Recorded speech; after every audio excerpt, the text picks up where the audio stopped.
Last year, Disney's streaming division made $1.3 billion. In the 3 years before that, the same division lost $7.2 billion. Same company, same line item. I'm Marlo. Every number in this video comes from a document you can look up. Nothing from a press release, nothing from an estimate. Today, it is 6 documents. 6 Disney annual reports going back to the year Disney Plus launched.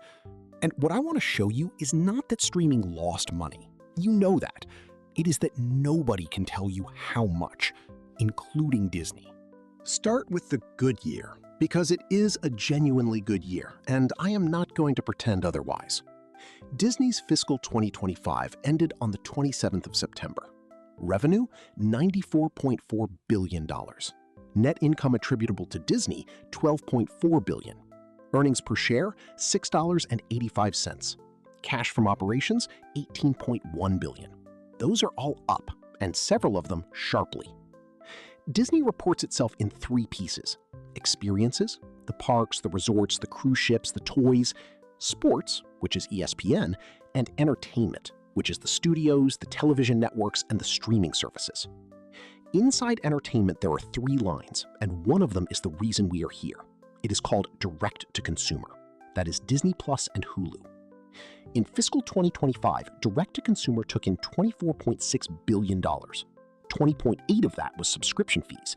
3.7 billion was advertising. And after operating expenses of $18.3 billion, selling and administrative costs of $4.7 billion, and depreciation, it reported an operating profit of $1.3 billion. $1,327 million to be exact. The year before, the same line reported $143 million. So the profit went up by more than 9 times in 1 year. That is real, it is disclosed, and it is the headline everybody ran. Now let me put some scale around it, because that is where this starts getting interesting. $24.6 billion of revenue is about 26% of everything Disney sells, a quarter of the company by revenue. But $1.3 billion of profit is about 7.5% of what Disney's 3 segments earn between them. That is my arithmetic on their figures, and I will flag every time I do arithmetic in this video. Here is the comparison that made me sit up. Experiences, the parks and the cruise ships and the merchandise, earned $9.995 billion last year. Call it $10 billion. Streaming earned $1.3. The theme parks earn roughly 7.5 times what the streaming business earns. And the subscriber numbers are enormous. At the end of the fiscal year, Disney Plus had 131.6 million paid subscribers. Hulu had 64.1 million. Disney Plus is available in more than 150 countries. You cannot simply add those 2 together, and Disney tells you why in a footnote. 43.7 million people subscribe to a bundle that contains both, and they are counted in both lines. Take the overlap out, and you get about 152 million subscribers. That subtraction is mine. Disney does not publish that number. 152 million people, $1.3 billion of profit.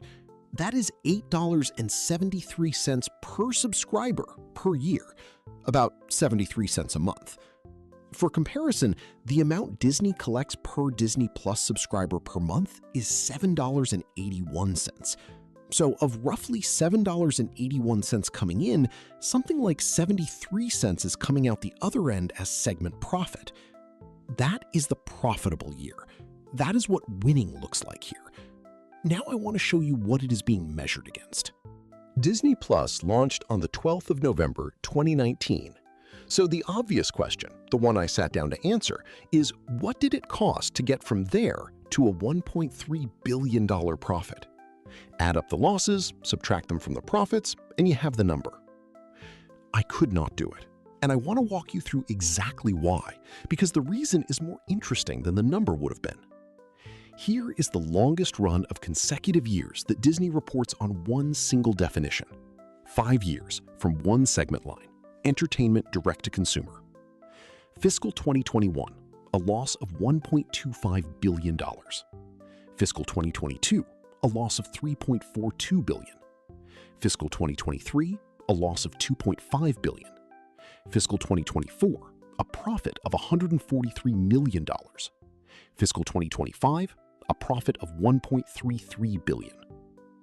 The 3 loss years come to $7.17 billion. The 2 profit years come to $1.47 billion.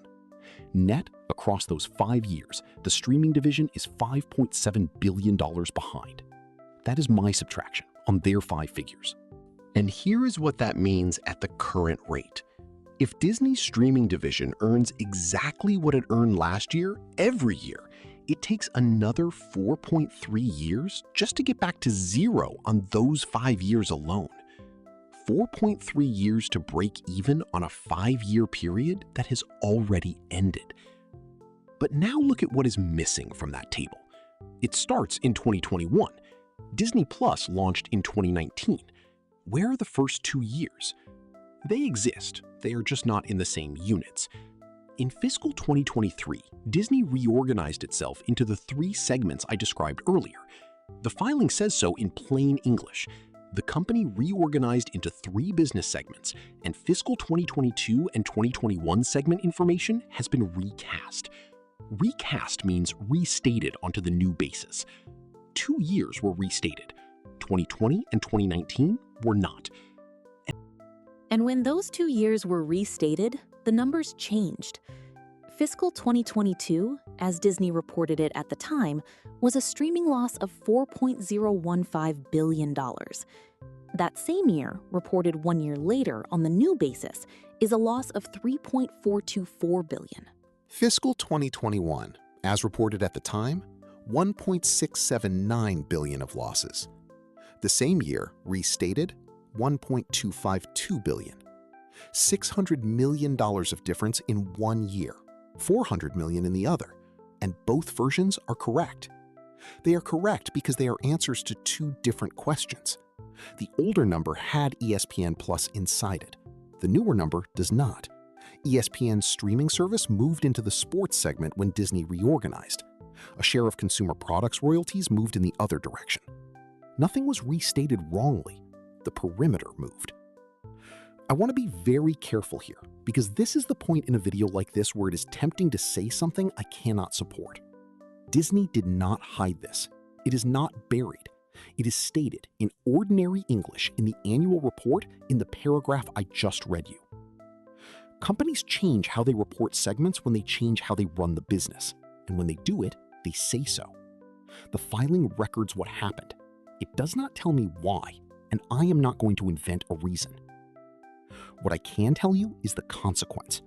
There is no cumulative figure. Disney has never published one, and it cannot be assembled from the filings because the filings do not all describe the same business.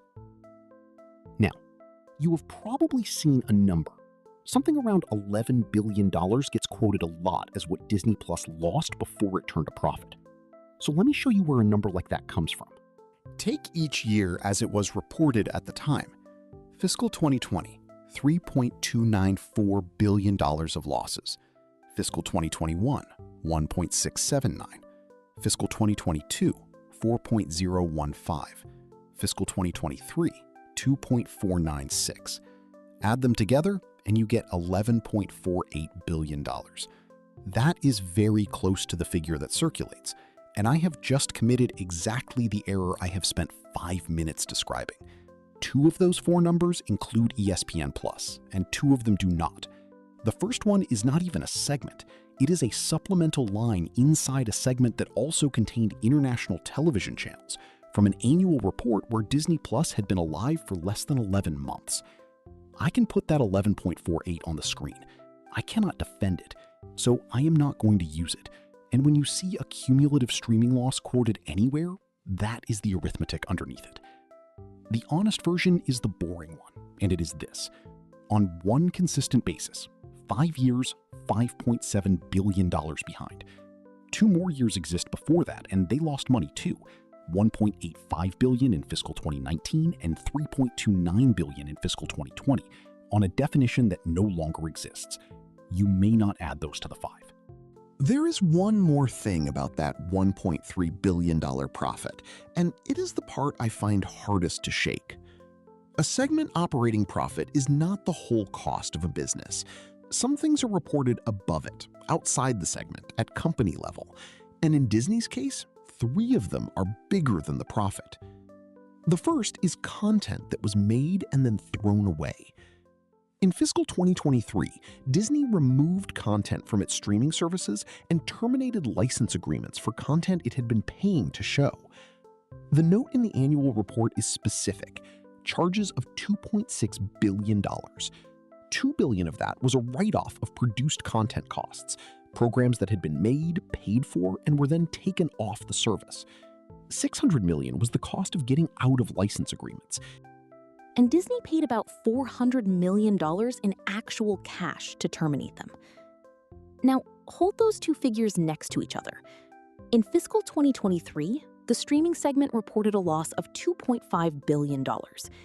In the same year, Disney wrote off $2.6 billion of streaming content, and that charge is recorded in restructuring and impairment charges, which sits outside segment operating income.